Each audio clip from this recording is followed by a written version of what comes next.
Chapter 11. They took an alternate tunnel back to Merovin. Warren took his duties as guide a bit more seriously this time, remembering the encounter with the spiders. Garrett as well kept replaying the scene again in his head. Something about the memory of the event still nagged at him. Marla seemed content to hammer at Garrett with an unending stream of questions. She seemed rather upset to have been thwarted in their search for the flower by the strange light of Annalien's moonshard.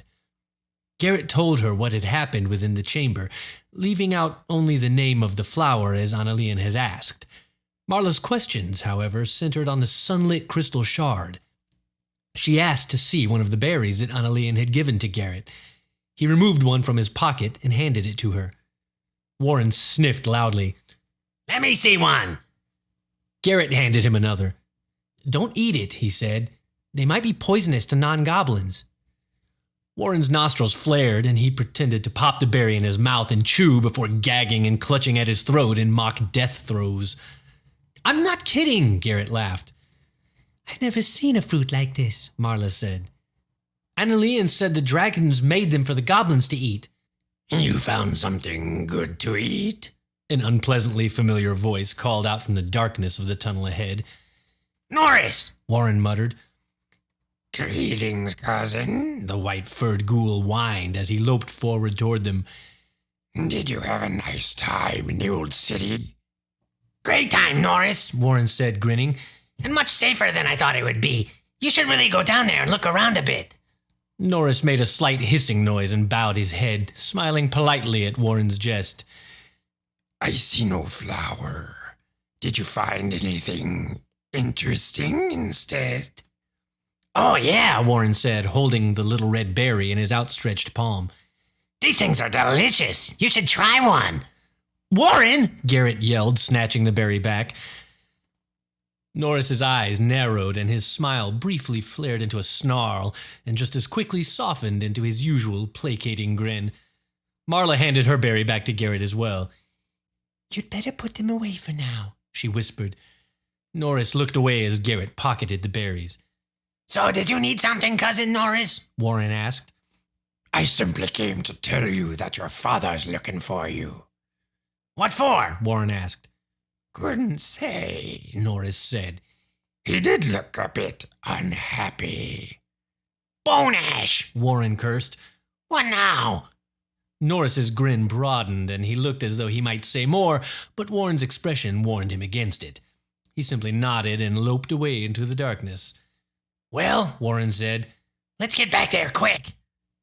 Garrett and Marla followed him through the spiraling tunnels of the old elven city, ascending until they at last found themselves among the crumbling subterranean lanes of human architecture. The green light of Garrett's witchfire torch soon paled before the ruddy glow of Merovin's cook fires. "You know your way from here, Garrett," Warren said. "I've got to go find my dad." "Yeah," Garrett said. "We'll be talking to the Goblin King." "Good luck with that," Warren laughed, bounding away on all fours. "You too," Garrett called after him. He turned to Marla. "I hope these berries work," she smiled. "Thank you, Garrett." "For what?" "For helping me." "Oh," he said. Yeah. Sorry you didn't get to see the ghost." "I got to see a real goblin, though," she said, placing her hand on Garrett's shoulder. "This was much better than taking inventory at the shop." Garrett grinned. They walked together to the center of town. After a moment's search, they found the goblin huddled, asleep in the shadow of a crumbling wall. "Should we wake him?" Garrett asked. "We have to," Marla said. "You better do it then. He likes you better." Marla nodded and knelt beside the sleeping creature. She gently stroked his forehead with her fingertips and whispered, "Laeliana Haruthavin." The goblin's large eyes fluttered open, and a look of terror and despair wrinkled his noseless face. Then he seemed to recognize her, and his features softened into abject adoration. "My queen!" he hissed, rolling his body into a sort of crouched prostration before her. Marla took him by the shoulders and bade him rise to his feet. He did so, uncertainly, his skinny knees trembling and his eyes darting side to side. Marla spoke again, her voice formal and strangely accented. Your flower is safe, child of the Great Mother. Thank you, my queen. And the goblin moaned. May I see it? I'm afraid that you must be parted from it yet a little while, Marla said. It is my wish that the ghost who has taken it from you repay the debt of her crime by tending and caring for the flower until it is restored to full health. The goblin whined, grinding his teeth together. But my queen, And I set you a task as well, servant of the song, she said, to prepare a garden suitable of this treasured flower to await its return into your care. A garden? The goblin's face stretched into a mask of bewilderment. A place of shadow and light, she said. You must find a place near the surface where the light of day may reach it, and yet you may still tend it in the shadows of night, unseen by the people of the city above. You must find such a place and prepare it. I charge you with this. Yes, my queen, the goblin said, bowing his head. You have done well, obedient hand, Marla said. You have served the song and will be rewarded. Thank you, my queen. My companion has won a great gift for you, she said, motioning for Garrett to approach. He took these berries from the ghost as tribute for her crime. They are yours alone now. Garrett's questioning look was lost in the shadows of his hood, but he held his tongue and handed Marla the berries. The goblin stared down at the little red berries in Marla's outstretched hand and blinked. His mouth hung agape for a few moments, then he blinked again. Then his eyes widened, and he looked to Marla with an expression of impossible hope upon his face. Are they real? He asked, his voice raspy and thin. Yes, Marla said, smiling down at the little creature. Take them. The goblin fell to his knees and held out his 3-fingered hands, cupped together, tears brimming his eyes. Marla dropped the berries into his palms and stepped back. The goblin stared down at the fruit, his lips trembling with unspoken words.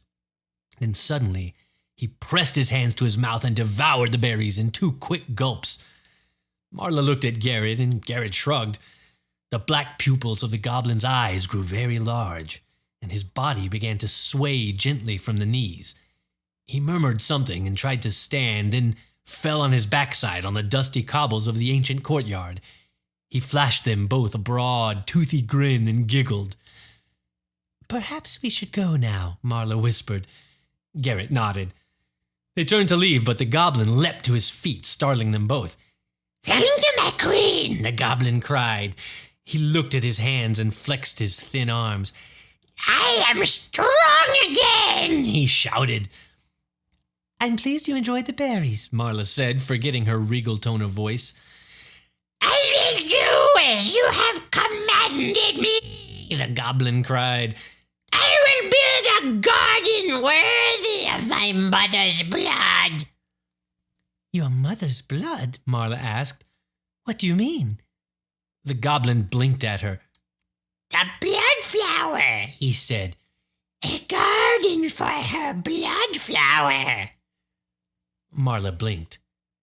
Your flower is a blood rose? She asked. Yes, my queen, my mother's blood. Ah, well, she said, her face unreadable. You had better make it a very special garden, then. The goblin nodded frantically and then bounded away across the courtyard, leaving them alone. A blood rose, Marla gasped. What is it? Garrett asked. She looked at him, searching for words. She spoke at last. I think our goblin is very old indeed. This one was made, not born. If his mother had been a goblin, her blood wouldn't have done anything when she died. If he was first generation, his mother would have been... A dragon? Garrett asked. Marla nodded. What is a blood flower? He asked. Only the blood of the most powerful magical creatures would grow a blood rose, she said. What he calls his mother would have to have been the dragon that sang him into being. Garrett cleared his throat. I'm sorry, Marla, he said. But the ghost asked me not to tell you what the flower was. I didn't know why it was important, but she was afraid that another vampire might find out about it. Marla narrowed her eyes. I didn't want to keep it a secret from you, he said. It's just, please promise me you won't tell anyone else. It seemed really important to her. Marla looked away. I don't know, Garrett. Why would other vampires want the flower anyway? He asked. I mean, it doesn't really have blood in it, does it? Marla frowned and looked at him again. Not exactly, she said. But some of the dragon's power and some of its memories are bound to the plant that grew up where its blood was spilled on the earth. So much of that world has been lost forever. I don't know if we have the right to let this piece of it wither away in the darkness. What would you do with it if you had it? Garrett asked.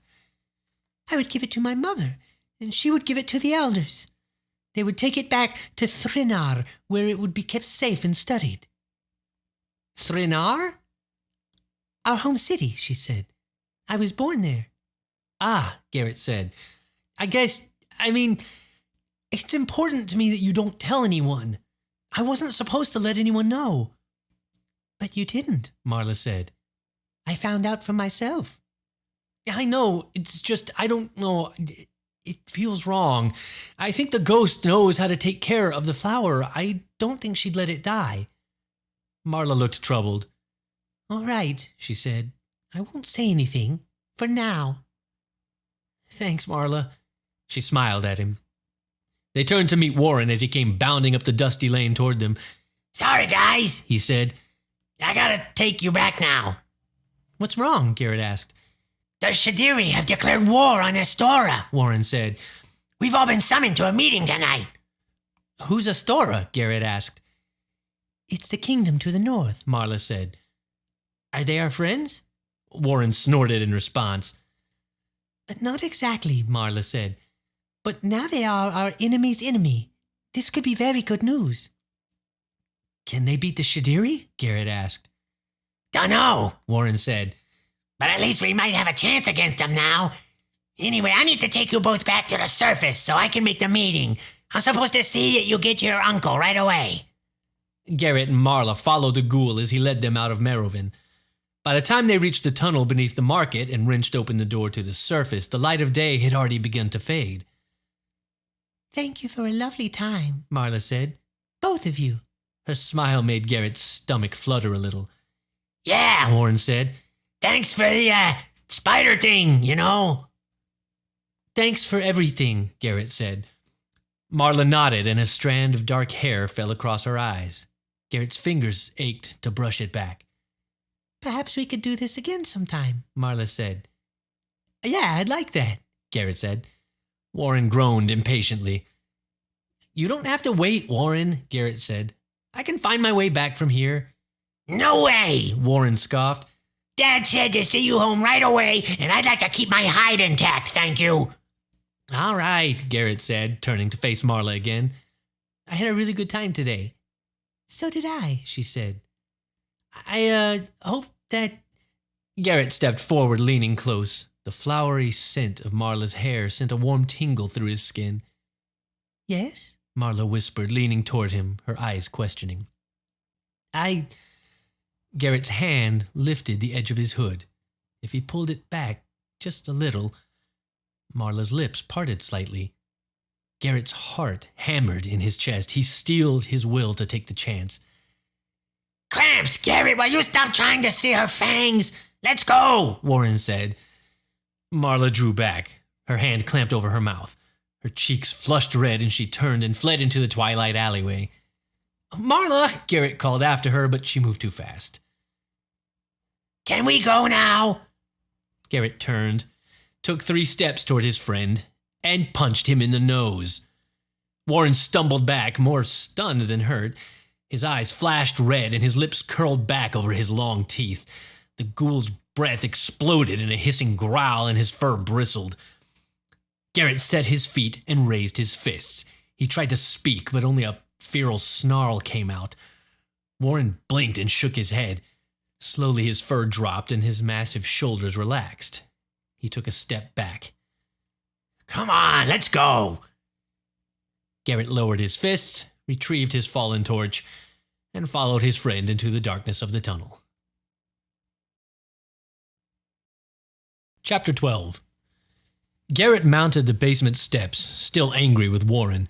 The ghoul had left him on the subterranean doorstep to Uncle's manor house and disappeared into the shadows without a word. Most of all, Garrett worried what Marla thought of him now and wished he had either just said goodbye or been a little quicker with his attempted kiss. His feet hurt and his knuckles ached. He had never hit anyone before, not really. The rational side of his brain told him that Warren could have easily torn him apart if it had come to that. Still, he could not quite bring himself to regret hitting his friend. He whispered the command word, Tilu, and his witchfire torch snuffed out. Garrett placed it in a sconce upon the wall. He swung open the door and stepped into the ground floor hallway. The indistinct sounds of conversation carried from the parlor, and Garrett made his way toward his uncle's voice. "You sure you don't want to come with us?" Zara was saying as Garrett rapped politely at the open door. Uncle turned and motioned Garrett inside. Zara and Cynic nodded at him, smiling. "It'll be just like old times, Uncle," Zara added. Uncle Tingen shook his head. "No," he said. "I have some things to attend here. War is for young brigands like the two of you." "We could use the help, Uncle," Cynic said. "This may be our best chance at winning this." Uncle mused. "The Shadiri are no fools. They will be expecting something like this. I wish you boys would reconsider." "Sorry, Uncle," Zara grinned. "This is too much fun to pass up." "And his little priestess will be there, so you haven't got a chance at dissuading him anyway," Cynic laughed. Zara pulled a frown. "Well, in any case, I'll finally get to see how the sisterhood makes a skelly." "They'll probably put up a curtain just to keep you from peeking," Cynic said. Zara grinned. "As if that would stop me." "You'd better be careful whose drapes you go lifting," Cynic said. "The priestesses are not known for their forgiving natures." "They are, however, known for their punctuality," Uncle interjected with a nod toward the clock. "Oh, cricks," Zara said. "We should be going. Uncle?" "We won't be joining you tonight," Uncle Tingen said, placing his hand on Garrett's shoulder. "Give my regards to the ghouls and to your priestess." "Good night, Uncle," Zara said as he pulled on his hooded outer robe. "We'll stop by before we leave the city," Cynic said. "Be careful, boys," Uncle said. "Don't get too patriotic." Zara grinned broadly and tugged his hood over his eyes. Cynic nodded at Garrett as the two young men took their leave. Uncle sighed and slumped into a nearby chair. Garrett sat opposite him on an oversized ottoman, saying nothing. Uncle rubbed his hand over the gray stubble of his chin, grimacing. He looked at Garrett. "What's wrong, boy?" Garrett remained silent for a moment. "I hit Warren," he said. Uncle's nose wrinkled. "Why would you ever do such a thing?" "I don't know. He just what?" "He embarrassed me in front of Marla." "Oh," Uncle said. "Did you hit him in front of her?" "No, she ran off before that," Garrett said. "Ah, did Warren hit you back?" "No, I don't think I really hurt him." "Well, that remains to be seen, I suppose," Uncle said. "But ghouls are tougher than little girls, so we'll start with Marla first." "What should I do?" Uncle smiled. "Get some rest for now, son. We'll sort this out in the morning." Garrett smiled. "Something funny?" Uncle asked. "You called me son just now," Garrett said. I suppose I did," Uncle said. "Does that bother you?" "No," Garrett said. "I kind of like it." Garrett woke the next morning to the sound of a knock at his bedroom door. "Come in," he said, rubbing his eyes in the gray light of dawn. Uncle swung the door open and stepped inside. Garrett's zombie followed close behind him. "Caleb," Garrett said. The zombie was carrying a large bouquet of purple flowers. "What are those for?" Garrett asked. "Those are for your lady friend," Uncle said with a little smile. "I took the liberty of selecting some for you." "You think she'll like them?" Garrett asked. I think it's likely she will, Uncle said. Oh, your zombie is fully registered now. The registrars were quite impressed with him. Thanks for taking him, Garrett said, getting out of bed to pull the flowers from Caleb's stiff grip. You should take him with you when you go this morning. Go where? Garrett asked. The Thrinian Embassy, of course, Uncle said. I've never been there. Won't Marla be at the shop anyway? Not today, Uncle said. The shop was closed when I went by there this morning. Is something wrong? Garrett asked. Uncle shrugged. With the vampires, something is always wrong. If this were any other family, I would discourage your friendship with them. What do you mean? Marla and her mother, they are unlike any other vampires I have ever met, with the exception of Marla's father. He was a good friend. What happened to her father? Garrett asked. Uncle dragged the chair from Garrett's desk and sat down. He stared at his hands for a long moment before speaking again. He sacrificed his life to protect his people. He faced his fate bravely, and I'm proud to have known such a man. Who killed him? A dragon. Garrett's skin went cold. Were you there? No, Uncle said. He asked me to look after his wife and baby daughter. He feared what might become of them if they remained in Thrinar without him. I escaped the city with them and brought them here. I have looked in on them from time to time ever since. Is the dragon looking for them still? Garrett asked, a slight tremor in his voice. Uncle looked at him and smiled. No, I don't believe so, he said. But there are worse things than dragons in this world. Sometimes the greatest danger lurks behind a friendly smile. Don't forget that. Sure, Garrett said. Well, it's best to get these things over quickly, boy. Dress your finest and go and meet your fate.